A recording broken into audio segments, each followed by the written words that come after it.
মসজিদে পুরুষ এবং মহিলা নামাজ আদায় করতে পারবে, তবে মাঝখানে পর্দা থাকবে। আপনি নতুন ফেতনা চালু করার দরকার কি? মহিলারা ঘরে আছে, ঘরে থাক। মহিলা যদি আবার মসজিদে আনেন, একসময় ওরা বলবে সমান অধিকার, ইমামতি আমরাও করব, তখন যাবেন কই? তো শায়েখ, মহিলাদের নামাজের ক্ষেত্রে কোনো বেশি উত্তম মসজিদ নাকি বাসা?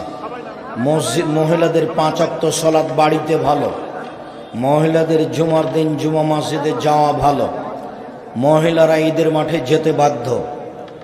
মহিলাদের 5 ওয়াক্ত সালাত বাড়িতে ভালো, জুমার দিন মসজিদে ভালো, ঈদের দিন যেতে বাধ্য।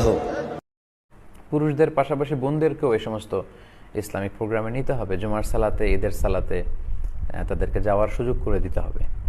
তো এই জন্য আমরা বলি যে কোনো বোন বা নারী যদি মসজিদে সালাত পড়েন, সে সালাত হবে, এবং মসজিদে যে সালাত পড়তে চাইলে তাদেরকে বারণ করা যাবে না।